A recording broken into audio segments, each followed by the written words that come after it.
mammoth game coming up against Western United this weekend. Top of the table clash, win, and you go top of the league. How are you and the girls feeling? We're feeling really confident. Obviously, we had a bit of a slip up last week, so we're kind of looking at this week as a bit of a redemption. We know that it's going to be a tough game for us. We think that arguably it was our best performance the last time we played them, but we know that they've got some good players, they're physical, and so we're definitely going to have to show up and give it our all. Well, you mentioned last week, I'll ask you about that one first. Now that you've had a chance to sit down and analyse the game, what do you think went wrong? We just didn't show up. I think that was kind of very uncharacteristic of us.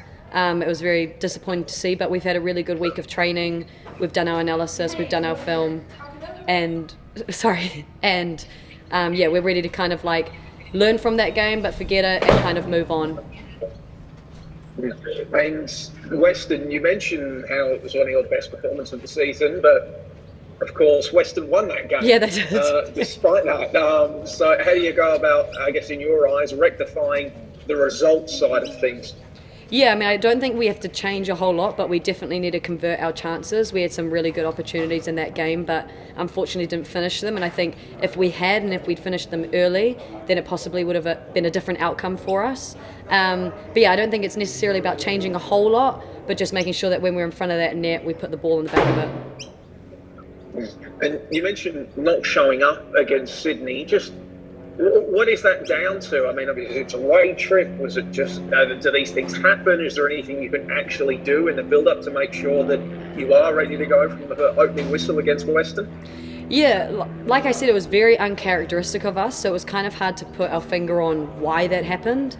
I don't necessarily know, but I just know that it wasn't falling for us. And, you know, Sydney are a good team, but we definitely didn't play to our capabilities, which was disappointing. But like I said, we learn from that and we move on. What's Dario, the new full-time boss now, Dario? What's Dario like after a game like that? Does he crack the whip a bit, or is he a bit angrier than normal? I mean, well, rightfully so. He was disappointed because we had a game plan and we certainly didn't execute it. So I can understand that that can be very frustrating as a coach. But we sat down, we went over film, he took us through it, and we had to learn from it. It was no point just kind of like moving on and not going over it because, like I said, we couldn't quite put our finger on why that happened, but it certainly can't happen again. So he was frustrated and disappointed, but we've moved on now and we're in a good space. I'll let somebody else ask any questions about the domestic stuff before I move on. Yeah, Kate, just curious. Obviously, the top four sides are really pulling away at the moment, and they seem to be four top quality sides. I'm curious, was Sydney the best team you faced so far this season? Yeah, I would say so. I'd say they've got a pretty, I mean, it's no kind of, everyone knows, they've got a pretty dangerous front line. I think what's hard is that we didn't sort of bring our best game.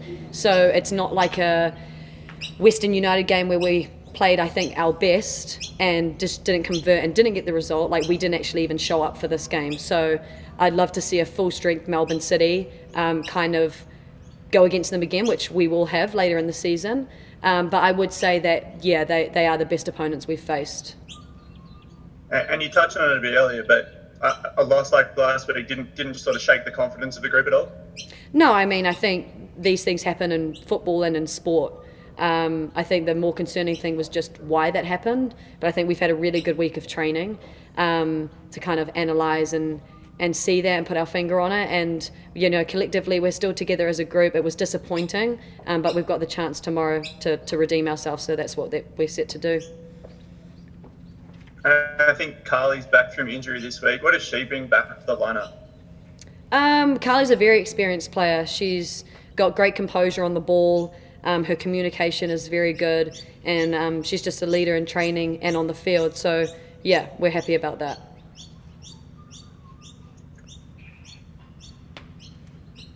Katie, also wanted to ask you about the international window coming up. The football ferns have named what looks to be pretty close to a full-strength side for your coming friendlies against the Portuguese and Argentinians. What are your expectations for that window?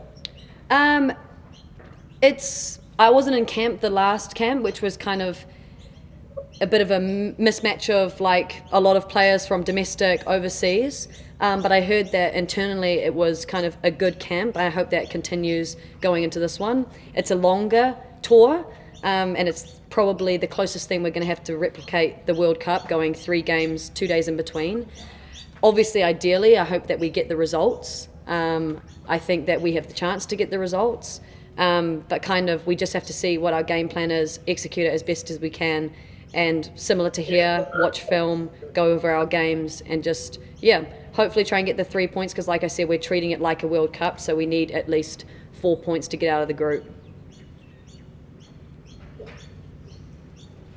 Katie, I just wanted to ask about your role in that game against Sydney. You seemed at times to be in defence and then at times moving into midfield as well. Are you able to sort of explain what sort of the thinking or strategy behind that was? Those are our top secrets. No, I just, the coaches are kind of let me go free rein a little bit, which I really appreciate, because I do like to get forward in the attack. Again, was pretty disappointed by the performance. I wouldn't say I executed my role perfectly, but I was a little bit of a kind of central defender moving into midfield. But it didn't quite go as planned. But I appreciate the coaches allowing me to go forward, because that's what I really like to do. No worries.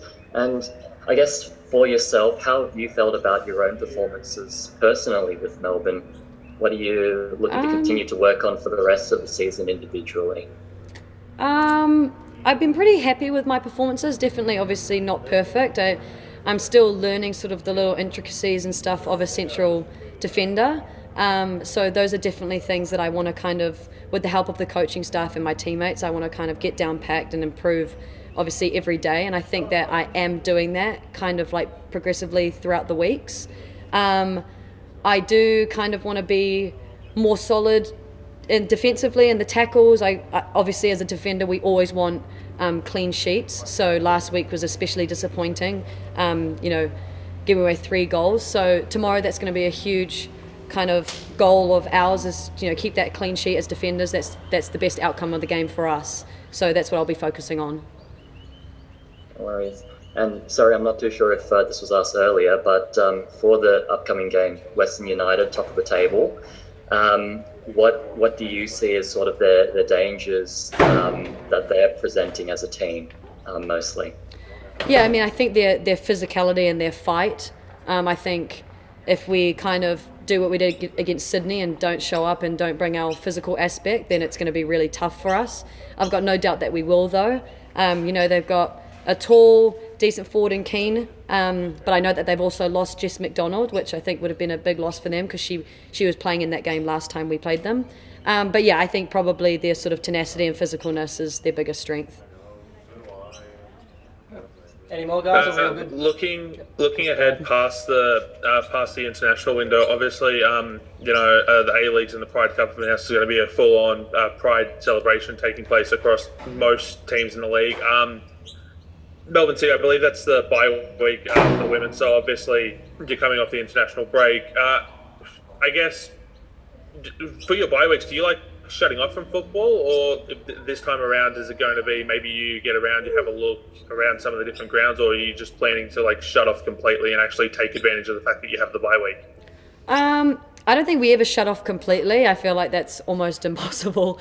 But I think we will kind of, maybe take a day or two, just to ourselves to reset. But in the back of our minds, obviously thinking about the rest of the season, thinking about the games that we've played, the games coming up, and making sure that we finish the season strong and hopefully come out in those playoffs. And, our goal is to win the whole thing. So I think you can only shut off for so long, and then it's back to work. Time for one more, guys, and we'll get Dario in. Yeah, is it disappointing that because Melbourne City has the bye week that you don't necessarily get to take part in the celebrations as a playing group? I think we still are taking part in those celebrations. We've discussed it as a team, and we had a meeting this week, and I think even though it is a bye week, we may be delaying it slightly, so that's definitely something that is near and dear to a lot of our hearts. So we didn't, just because it's a bye week, didn't want to kind of celebrate that. It's something worth celebrating every day, every week, every year. So we're just delaying ours slightly.